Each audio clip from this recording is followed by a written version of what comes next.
안녕하세요. 초간단 자바 이현석입니다. 10번째 챕터 강의를 시작하도록 하겠습니다. 이번 챕터에서는 코드의 가독성과 재사용성을 높여주는 메소드에 대해서 살펴볼 건데요. 먼저 메소드의 개념과 문법에 대해서 간략하게 살펴본 뒤에 여러가지 다양한 메소드들의 형태와 그 사용법들을 익히고요. 마지막으로 메소드에서 접근할 수 있는 변수의 스코프에 대해서 배워보도록 하겠습니다.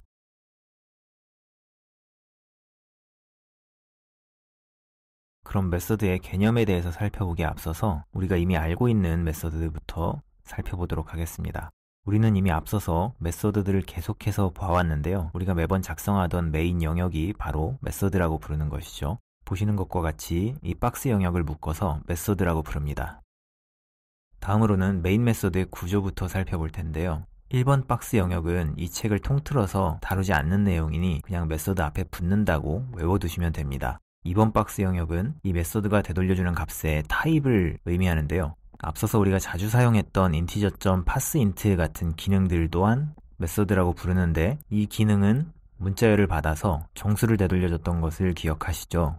바로 이 정수를 반환값이라고 하는데 이번 박스 영역에는 반환값의 타입을 명시하게 되어 있습니다. 3번 영역은 메소드의 이름인데요. 변수와 비슷하게 메소드라는 것은 이름을 가지는 코드 묶음이라고 생각하시면 편합니다. 4번 영역은 메소드가 받을 수 있는 인자들을 명시하게 되어 있는데요. 다시 한번 integer.parseInt라는 메소드를 예로 들면 이 메소드는 문자열 형식의 인자를 받았었죠. 바로 이 인자들을 변수를 선언하듯이 넣어주게 됩니다. 그리고 뒤따르는 중괄호 영역은 메소드 body라고 부르는데요. 이곳에 이 메소드가 수행할 코드들을 위치시키게 됩니다. 2번과 4번 영역에 해당하는 반환 타입과 인자들은 꼭 있을 필요는 없는 것인데요. 인자는 사용하지 않는다면 비워둬도 되지만 반환 타입 같은 것은 비워둘 수는 없습니다. 예를 들어서 integer.parseInt라는 기능이 반환하는 타입이 정수형이기 때문에 이 자리에 int라는 타입을 명시하면 되지만 반환하는 값이 없는 어떤 메소드의 경우에는 이 자리를 비워두는 것이 아니고 메인 메소드처럼 void라는 키워드를 사용하게 됩니다. 이처럼 반환 타입과 인자가 있을 수도 있고 없을 수도 있다라는 사실들을 조합하면 결국 메소드라는 것은 그림에서 보시는 것과 같은 4가지 타입이 존재할 수 있다는 것을 알 수 있습니다.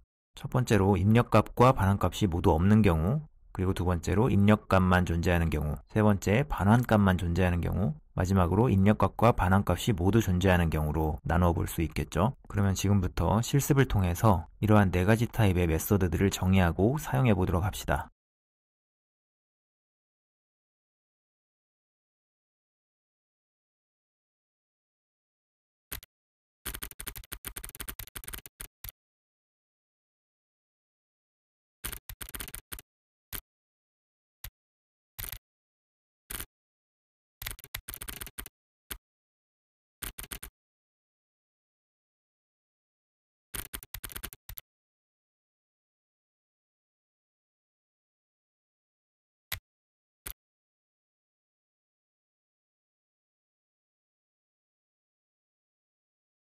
어렵지 않죠? 메소드라는 것은 이렇게 코드를 중괄호 블럭으로 묶어놓고 이름을 붙여놓은 거라고 생각하시면 편합니다.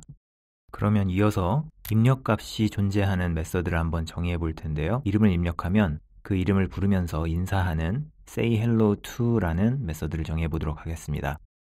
역시 반환값이 없으므로 void로 명시하고요. sayHello2라는 이름을 입력하고 인자로는 이름을 입력받아야 되니까 문자열 타입으로 name이라는 이름의 인자를 정의하도록 하겠습니다. 그리고 메소드 body 안에서는 표준 출력을 통해서 hello 더하기 name 이라는 출력을 하고요. 역시 메인 메소드 안에서 sayHello2를 호출하면서 이름으로는 치킨을 입력해 보도록 하겠습니다. 그리고 코드를 실행시키게 되면 hello chicken이라고 이름을 부르면서 인사하는 것을 확인하실 수 있습니다. 잠시 책으로 돌아가서 입력값의 데이터 흐름을 살펴보도록 하겠습니다. 방금 실습 패턴 코드와 동일한 모양을 갖추고 있죠. WriteText라는 이름의 스트링 타입의 인자를 받는 메소드가 정의되어 있고 메인 메소드를 보시면 WriteText라는 이름 뒤에 괄호를 열고 닫는 부분이 있죠. 바로 이 행위를 메소드를 호출한다고 하는데 메소드를 호출하면서 입력한 값들은 메소드의 인자로 전달되게 됩니다. 그리고 그렇게 전달된 값들을 메소드의 중괄호 블록 안에서 변수처럼 사용할 수 있게 되는 것이죠. 그러면 다시 IntelliJ로 돌아가서 실습을 계속해서 진행하도록 하겠습니다. 메서드의 인자는 매개변수라고도 부르는데요. 매개변수는 여러 개가 될 수도 있습니다. 이번에는 두 수의 합을 출력하는 printSum이라는 메서드를 정의할 건데요. 인자로는 정수 A와 정수 B 두 가지를 입력받고 하는 일은 A 더하기 B는 C 형태로 덧셈을 출력하는 메서드입니다. 역시 표준 출력을 통해서 주석에 정의한 형식대로 A 더하기 B는 A 더하기 B의 값을 출력할 수 있도록 메서드 바디를 정의하고요. 이 printSum 메서드를 호출하면서 3과 5를 입력하고 프로그램을 실행하게 되면 우리가 정의한 형태대로 출력이 잘 일어나는 것을 확인할 수 있습니다. 이번에는 printSum과 유사하게 두 정수 A와 B를 인자로 받는 sum이라는 메서드를 정의하고 두 정수를 더한 값을 반환하는 메서드로 만들어 보겠습니다. 반환 타입이 정수이기 때문에 void를 int로 고쳐주고요. 메서드에서 값을 반환하기 위해서는 return이라는 키워드를 이용하게 되는데 return 뒤에 명시하게 되는 값이 바로 메서드의 반환 값이 되는 것이죠. 이 메서드는 두 정수를 더한 값을 반환하는 메서드이므로 A 더하기 B를 반환하도록 하겠습니다. 그리고 마찬가지로 sum이라는 메서드를 호출하면서 이번에는 2와 4를 입력하고 sum이라는 메서드가 값을 반환하기 때문에 이 값을 어떤 변수로 받아야겠죠. result라는 int형 변수를 선언하고 sum이 반환하는 값을 대입해 보도록 하겠습니다. 그리고 표준 출력을 통해서 result를 출력하고 프로그램을 실행하면 2와 4를 더한 값인 6이 출력되는 것을 확인하실 수 있습니다. 이런 궁금증 가지신 분들도 계실 수 있을 것 같아요. 아까 printSum 메서드 안쪽을 보시면 A와 B를 더하는 부분이 있죠. 이걸 방금 작성한 sum 메서드를 이용해서 대체할 수 없느냐? 결론은 대체할 수 있습니다. A 더하기 B를 지우고 sum 메서드를 호출하면서 A와 B를 인자로 넣어주게 되면 sum 메서드가 반환하는 값인 A 더하기 B를 이용할 수 있게 되는 것이죠. 프로그램을 실행하면 역시 동일한 결과가 나타나는 것을 확인하실 수 있습니다. 자바에서는 기본적으로 반환값이 하나여야 된다는 제약을 가지고 있는데요. 지금까지 배운 것 중에 배열을 이용하면 그래도 같은 타입의 값은 여러 개를 반환해 볼 수는 있겠죠. 정수형 배열을 반환값으로 설정하고 add and multiply라는 메서드를 한번 정의해 보도록 하겠습니다.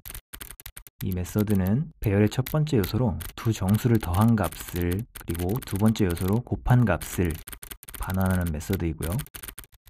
먼저 sum이라는 변수에는 두 수를 더한 값, 그리고 product라는 변수에는 두 수를 곱한 값을 저장하고 정수형 배열을 만들어서 sum과 product를 순서대로 넣은 뒤에 그 배열을 반환하게 되면 이 메서드를 호출한 곳에서 배열을 받아 0번째를 합으로 1번째를 곱으로 사용할 수 있겠죠.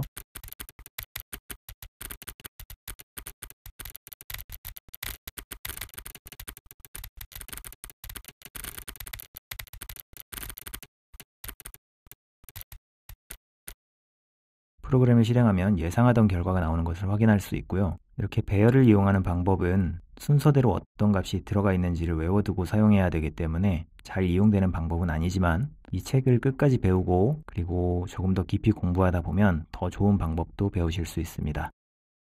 이어서 앞서 값을 반환하기 위해 사용되었던 return이라는 키워드에 대해서 조금 더 살펴볼 건데요. 먼저 sayHello2라는 메서드와 동일한 역할을 하는 sayOlla라는 메서드를 하나 정의해 보도록 하겠습니다. 이 메서드는 누구누구님 안녕하세요 라고 인사를 하는 메서드고요. 만약에 우리가 이름에 어떤 사용해서는 안 되는 무서운 단어들을 입력했을 때 인사를 하지 않고 올바른 말을 사용해 주세요 라는 메시지를 띄워주기 위해서는 if문을 이용할 수 있겠죠. 만일 name이 바보와 같다면 바르고 고운 말을 사용해 주세요 라는 메시지를 출력하고 그렇지 않다면 인사를 하도록 이렇게 작성해 볼 수 있겠죠.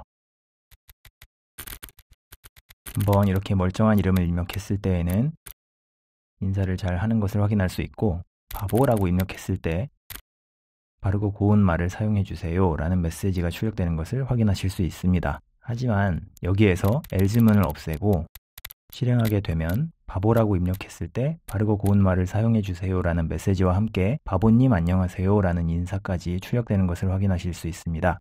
그런데 여기에서 return 키워드를 이용하게 되면 이 메서드의 실행을 중단시킬 수가 있습니다. if문의 중괄호 블록 안에서 바르고 고운 말을 사용해 달라는 메시지를 출력한 후 return 키워드를 사용해서 이 메소드를 빠져나가게 되면 바보라고 입력했을 때 인사는 하지 않는 것을 확인할 수 있죠. 이처럼 return이라는 키워드는 메소드 중간에서 빠져나갈 수 있는 기능을 제공하기도 하는데요. 이는 반환값이 없는 메소드이기 때문에 그런 것이고요. 만일 반환값이 있는 메소드라고 하면 중간에 메소드를 빠져나간다고 하더라도 꼭 반환 타입과 일치하는 타입의 값을 반환해야만 합니다. 예를 들어서 인사를 했다면 true를 반환하고 그렇지 않으면 false를 반환하도록 이 메소드를 수정했을 때 반환 타입은 불리언이 되겠죠. 그리고 이렇게 바보라는 문자열을 입력했을 때 어떤 메시지를 출력해주고 여기에서 메소드를 빠져나가고 싶다면 return 키워드와 함께 어떤 값을 반환해야 하겠죠. 인사를 하지 않았으니 false를 반환하면 되는 것이고 이 상태로는 오류가 발생하게 되는데 바로 이 부분에서 return 키워드가 빠져 있다는 오류죠. 이처럼 반환값이 있는 메소드는 이 메소드가 종료되었을 때 결과적으로 무조건 어떤 값을 반환해야 합니다. 지금 이 sayOr라는 메소드는 바보라는 문자열을 입력했을 때 if문의 중괄호 블록 안에서 한번 false를 반환했죠. 하지만 바보라는 문자열을 입력하지 않았다고 하면 이 if문을 지나칠 겁니다. 그리고 누구누구님 안녕하세요 라고 인사를 하게 되겠죠. 그 뒤에 메소드가 종료되게 되므로 어떤 값을 반환해야 하는 것이죠. 우리가 달아놓은 주석에 따르면 인사를 했다면 true를 반환해야 하니까 여기에서 true를 반환하도록 하겠습니다. 그리고 이 sayOr라는 메소드는 이 메소드가 반환하는 불리언 값을 필요로 하는 곳에서 호출과 함께 불리언 변수를 이용해서 결과 값을 받아서 사용할 수도 있겠죠. 이처럼 return이라는 키워드를 통해서 메소드의 중간에 빠져나올 수 있다는 사실을 잘 이용하게 되면 코드의 흐름을 조금 더 손쉽게 제어할 수 있게 되겠죠. 이어서 이번 챕터의 마지막인 전역 변수와 지역 변수에 대해서 알아볼 건데요. 사실상 자바에서는 전역 변수라는 것을 제공하지 않기 때문에 멤버 변수라는 용어가 조금 더 올바른 용어입니다. 그러면 먼저 이런 것들이 왜 필요한지를 이해하기 위해서 예시 코드를 한번 보도록 합시다. 이 코드에는 메소드가 3개 선언되어 있는데요. 먼저 두 번째 echo integer라는 메소드를 보시면 스캐너를 통해서 사용자로부터 정수를 입력받아 그대로 출력하는 메소드고요. 세 번째 echo string이라는 메소드를 보시면 사용자로부터 문자열을 입력받아서 그대로 출력하는 메소드입니다. 가장 위에 있는 echo sum inputs라는 메소드는 그냥 앞서 설명했던 두 메소드를 호출하는 메소드죠. 그리고 이 echo sum inputs라는 메소드를 실행하게 되면 사용자로부터 두 번의 입력을 받아서 숫자와 문자열을 출력하게 되겠죠. 조금 눈치가 빠르신 분들은 echo integer와 echo string 안에서 각각 스캐너를 생성하는 것들이 조금 비효율적이라고 느끼셨을 수도 있습니다. 그래서 이 두 메소드를 스캐너를 인자로 받는 메소드로 변경하고 echo sum inputs에서 스캐너를 한 번만 생성해서 각 메소드들로 전달해주게 되면 스캐너는 한 번만 생성할 수 있겠죠. 하지만 여기서도 조금 불편한 점이 발생하게 되는데요. 바로 매 메소드 호출 시마다 스캐너를 인자로 입력해줘야 된다는 거죠. 이를 해결하기 위해서 멤버 변수라는 것을 사용할 수가 있는데요. 멤버 변수는 이 동그라미 1번에서 확인하실 수 있는 것처럼 메소드 바깥에 선언된 변수입니다. 그리고 앞서 변수들은 자신이 속해 있는 중괄호 블록 안에서만 사용할 수 있다고 했었죠. 그리고 여기에서의 이 스캐너는 각 메소드들의 중괄호 블록보다 더 바깥에서 선언되었기 때문에 각각의 메소드 안에서도 사용할 수 있게 되는 겁니다. 그러면 우리 이전에 만들었던 숫자 맞추기 게임을 이번 챕터에서 배운 것들을 토대로 다시 한번 만들어 보도록 하겠습니다. 먼저 저는 사용자로부터 숫자를 입력받고 그 숫자가 랜덤한 숫자와 일치하는지 여부에 따라서 메시지를 출력해주는 부분을 별도의 메소드로 빼보도록 하겠습니다. 여러분들도 따라 하셔도 되지만 여러분들만의 메소드를 정해보는 것도 좋겠죠. 랜덤하게 생성된 숫자를 별도의 메소드 안에서 비교해서 판단하기 위해서는 먼저 이 랜덤한 숫자를 전역에서 사용할 수 있도록 만들어야겠죠. 그래서 멤버 변수로 랜덤 넘버라는 정수형 변수를 하나 선언하고요. 스캐너와 같은 사용자 입력을 받는 인터페이스는 프로그램이 실행될 때부터 한 번만 생성해 놓고 계속해서 재사용할 수 있는 것이므로 멤버 변수로 만들어 두도록 하겠습니다. 그리고 메인 메소드가 시작되면 가장 먼저 랜덤 넘버를 초기화해 주고요. 0부터 255까지의 범위였죠. 256을 입력합니다. 그리고 이번에는 while문을 사용해 볼 건데요. 먼저 시도 횟수를 의미하는 attempt라는 변수를 하나 선언해 두도록 하겠습니다. 그리고 while문의 실행 조건으로 이 시도 횟수가 8보다 작은 동안 중괄호 블록을 반복하게 만들고요. 제가 별도의 메소드로 빼내기로 했던 부분들은 play라는 이름의 메소드로 만들 건데요. 이 메소드는 사용자로부터 숫자를 입력받고 이 숫자가 랜덤 넘버와 일치하는지 여부에 따라 적절한 메시지를 출력해 주면서 그 반환값으로 사용자가 입력한 숫자가 랜덤 넘버와 일치하는지 일치하는 경우 true, 그렇지 않은 경우 false를 반환하도록 만들 예정입니다. 그렇게 반환받은 isCorrect 변수가 true라면 게임을 종료해야겠죠. 브레이크문을 통해서 while문을 탈출하고 반복문을 한 바퀴 돌았다면 시도의 수를 한 회 증가시킨 뒤에 현재 몇 회 시도하였습니다 하는 메시지를 출력해 줍니다. 그리고 while문을 탈출하면 게임이 종료된 것이기 때문에 게임을 종료합니다 라는 메시지를 출력해 주고요. 이제 앞에서 호출했던 play 메서드를 한번 구현해 볼 건데요. 반환값이 불리언이었죠.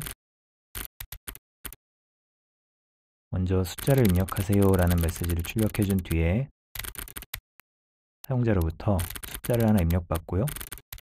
예외 처리는 생략하도록 하겠습니다. 이 숫자가 랜덤 넘버랑 일치하는 경우 짝짝짝 정답입니다 라는 메시지를 출력하고 true를 반환하고요. 만일 그렇지 않고 랜덤 넘버보다 큰 수를 입력했다면 더 작게요 라는 메시지를 출력하고 false를 반환합니다. 그리고 그게 아니라면 더 작은 숫자를 입력했다는 거겠죠. 더 크게요 라는 메시지를 출력하고 false를 반환합니다. 이렇게 작성할 수도 있지만 일치하는 숫자를 입력했을 때 이외에는 모두 false를 반환하겠죠. 그래서 else if나 else문에서는 return 키워드를 사용하지 않고 메서드의 종료 부분에 return false를 한 번만 사용해도 됩니다. 자, 이제 게임이 완성되었고요. 프로그램을 실행해서 100, 180, 230 이렇게 8회 숫자를 입력하면서 정답을 맞추지 못하면 게임이 종료되게 되죠. 앞서서 작성했던 게임과 동일하죠.